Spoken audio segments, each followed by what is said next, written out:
Right. Well, sprint cars a whole nother deal than what's here this week. I was just in the barn over there. It says Donny Schatz 50,000. Checks on the wall. How have you adapted to this late model? Do you feel like you're getting better every time, or seems like sometimes the cars are way more important on the late model side? If it's a certain way, you just can't get any more better than where you're at. Well, it's like a double-edged sword. I kind of felt like I was probably a little bit better when we first started. But because the cars evolved and I'm not in it enough, the cars are very technical, and I think the difference between guys that don't run a lot and the guys that run a lot, the guys can carry the cars a lot different. They know what to do.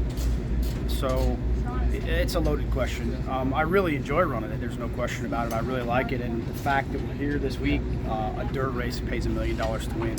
Even if you don't feel like you have a chance to win it, you're going to come and run because this is it. I mean, $1 million to win dirt race. Right. And when you sit and think of it, it's crazy. And when you break it down to the number of laps, I think it's the richest paying race in the world versus F1 and NASCAR. Yeah, definitely probably IndyCar, all their marquee events. So that's huge. I mean, it says a lot about the direction of the sport for dirt. And I wish I had a few more 100 late model starts and races under my belt than what I do tonight. I might have a little better chance. But we're here. We're going to make the best of it, and we'll cross our fingers a little bit too. Right. Well, I mean, it is similar format to the Dream and King's Roll. Oh, well, not King's Roll, but the Dream and the Whirl 100. That's sort of a completely different format. It seems like the format in late model racing and sprint car racing is, they don't have dashes. They don't have these certain things that y'all are kind of used to. How is that? Well, I think the dash was something that it's more of a fan festivity. It's not really something that anybody, it lines up the feature for us, but I think that's really how it started. The sprint cars had a great following, and everything goes by so quick that they added something to it, and it has a lot of meaning now to be in it. It's important. It's an extra time on the track, but when you come to these big events, you can't have those things when you have hundreds of cars, and so we're here and make the best of it. I was thinking here on the way here today, $1 million to win. It never really fazed me till I got out of bed this morning. I'm like, I wonder how many guys would do completely desperate things for $1 million. It's pretty bad. I'm sitting here thinking, how many guys in this arena have the ability mentally to block out that money, right, block out that $1 million to be able to race and do the things they do right up till the checkered flaws. And I think we're going to see some crazy things. It kind of got me a little bit excited. I feel like I'm one of them guys, although I don't think I have quite the speed and the late models to be able to. You have the experience. I think we have the experience. It's the same way you'd race the Knoxville Nationals, or the same way you'd race the King's Royal. But it's $1 million, and that makes it that much more jubilant for someone. Yeah, I was doing a live yesterday when they were resurfacing or unsurfacing, whatever they're calling that they did. It seemed like it's for the good, for sure. And a lot of people were throwing out some newer names as who could win, and I was like, it's a little different. If a guy's out there, he's never won a six-figure payday, and he's leading $1 million race. When you break focus behind the wheel of a race car and start thinking of other things, that's when mistakes happen, and that's where guys who are used to those stages and that scene kind of perform. Yeah, there's no question about it, and there's a lot of cars here, so we'll be curious to see who it is. For sure, it'd be I'd like to sit here and think I got a legit chance, but man, I'm here. I'm just going to enjoy it, and if we can get ourselves in the show, then maybe we'd have a chance, but we'll see. We'll do the best we can. Now, just a little other side note question. The glasses are off. There's his pretty eyes. There's pretty. Oh, takes them away. Okay, great. You want the glasses off? Well, hey, we all got to take our hats off, all the time. But anyway, it is a late model event that's happening here, $1 million. It seems like the late model scene does have a lot of big paying events. You see that between multiple different sanctions that are able to do this. Right here, this is not an Outlaw or Lucas Oil, the two predominant national series events. Do you think that plays a factor as to why some late model races are paying a little bit more, getting a little bit more bigger paying events compared to the sprint car world that you're used to, because they're sanctioning bodies trying to compete for the names of the sport? I don't think there's any question about that. You take the two premier series that are out there, the World of Outlaws, and you take Lucas Oil, and they have a lot of overlap at the bigger races where both cars can come and run them. Then you take XR into the mix, having some big money paydays, and you see what Chris Madden's done financially at one racetrack alone. So you take that, and it's when you sit and look at it, your late model racing is there's a lot more cars than there are sprint cars, so you can justify that. But When you take a look at our situation, we don't have as many big races. We lost Lernerville this year, was one of our key races, and there's races like this place here. Eldora is the first one to get up over 150,000. Right. They paid 175 for the King's Royal. So you have there's people doing things to try to get it going, but there just happens to be more of them for late models. It's like every week, and you take someone like a Jonathan Davenport, who's a true outlaw, who goes and runs wherever the money's at, whatever he wants, under whatever banner. That's it's pretty neat to see. As long as you win, I think it takes a little bit away from performance. I think you have to race more than to be able to do that. But man, these guys somehow find a way to make it happen. I seen he just won 50 grand the other night. Right. He's going to be one of the guys to be here. So, it just depends how you look at it. We race on a platform that our pay structure was based off 3,000 people in the stands.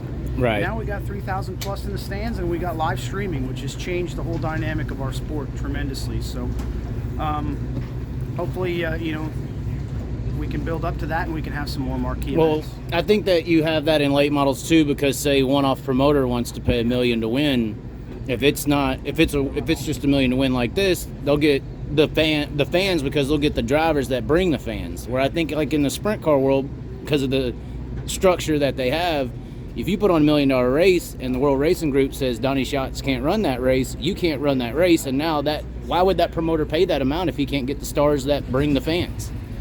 Yeah, it's very true. There's a level of commitment.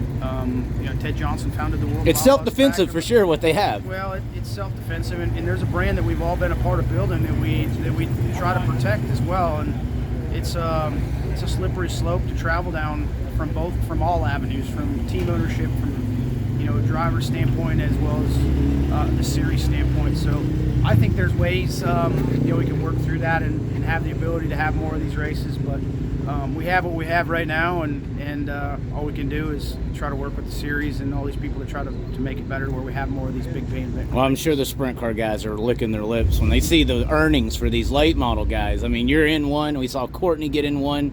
So it's got to be like, why can't we do that too, in a way? And I think there are some, even though it's so self-defensive, I think that is a problem for what's going on in the sprint car world with one structure just kind of controlling the stars. Well, there's more than one structure, but there's really just the one when it comes to the national level. I mean, the All-Stars don't really compete with the Outlaws on that level. Right. They're a little more regional, Ohio-based. And for an outlaw to run an all-star race, he has to receive permission. Yeah, absolutely. It's like I said, it's a slippery slope any way you look at it. So, right.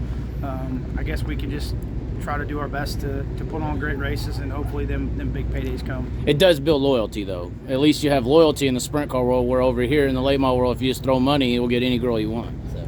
Well, loyalty is something that is kind of short in this game, no matter how you look at it. I mean, I'm a 26-year veteran of the World of Outlaws, so I've worked hard to build a brand there. I don't want to see that brand go down the tubes with the change of a hat. So we all have that loyalty, but sometimes loyalty can be the demise of you. I mean, and I'm sure it can put you in a position where sometimes change is needed, and you got to go down that path too. So, but and I'm sure there's loyalty here, but believe me, there's probably I was gonna say I'm sure Lucas Oil and World of Outlaws don't like that they've built all these late model names, and then a guy like XR comes in, throws big money in, and now kind of capitalizes on those years of promoting those stars to where they are.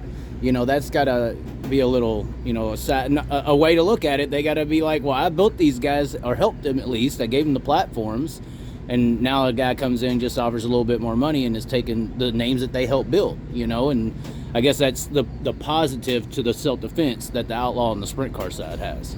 Yeah, I don't know. I need to stick to driving my car and not get too much come politics, on. Come on. Racing politics are all messed up. Yeah, I wouldn't want to be a series owner. I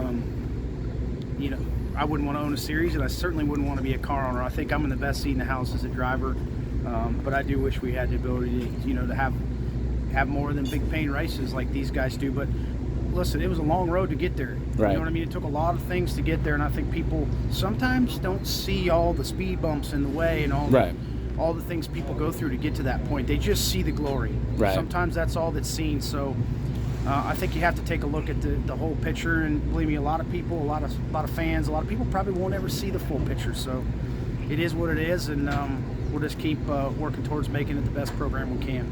Okay. Well, your boss, do you think they did the right decision on doing this clay deal?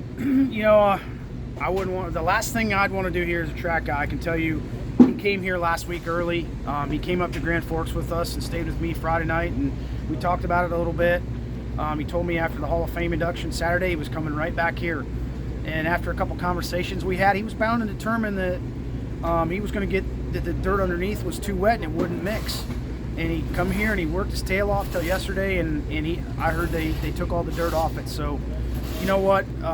Kudos to him for one. He's been here 24 hours a day trying to get this right for everybody. It wasn't right, and at last minute to do something like that, obviously he felt like it was the right decision because most of his decisions are right. So we'll just see what happens. Until we get on it, I think he's done everything he can to provide the best racetrack he can for this Million to Win race as well as the Dream this weekend. Well, and we are experiencing some rain. There was some rain chances, but tomorrow looks good if we got to do double 100% right now. Imagine the drama with that, resurfacing, and now if we have to, if today doesn't work, 2 days or 2 shows in 1 day for $1 million. That would be. It is what it is, man. I guarantee you they can't pay $1 million without getting 2 day shows in. That's for sure. I'll be here either way. All right. Thank you.